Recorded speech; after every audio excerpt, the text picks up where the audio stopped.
Tips para gumanda ang iyong buhay. Huwag kang mainggit, huwag kang manira, huwag kang manghusga at huwag ka rin tsismosa. Ito ang masasabi ko dyan mga kahugot, kaya makinig ka. Sa kabila ng lahat ng ingay, sa kabila ng mga mapanlait na tingin at tsismis na bawat araw ay ating naririnig, mayroon tayong mga gabay na maaari nating sundin upang mapaganda ang ating buhay. Ito ay mga payo na simple lang, pero malalim ang epekto sa ating pagkatao at sa kalidad ng ating buhay. Una sa lahat, iwasan ang inggit. Alam mo yun, yung parang lagi kang nakatingin sa meron ng iba, tapos hindi mo na nakikita yung meron ka? Tandaan, ang bawat isa sa atin ay mayroong kanyang sariling lakbayin. Hindi mo kailangan maging katulad ng iba para lang masabing successful ka.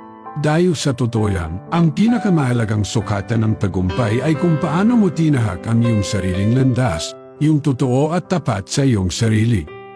Kasama na rin dyan ang panghuhusga, dugtong ko, ang bawat salita ay binibigkas ng may pag-iingat, na tila ba ay pilit kong pinipigilan ang sarili ko mula sa pagtulo ng aking mga luha.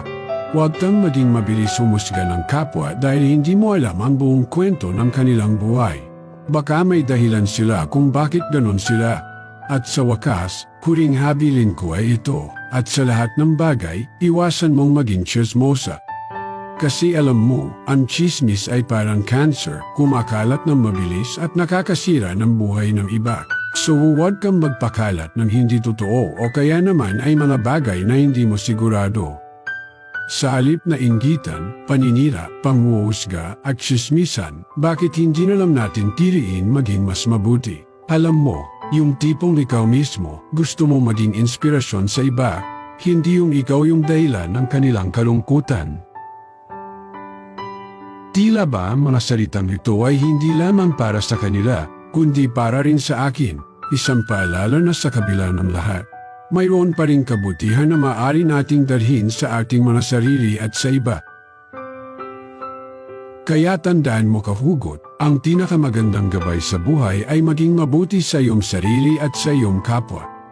Ito ang susi para gumanda ang iyong buhay, para maging mas masaya at mas kontento ka sa lahat ng iyong ginagawa.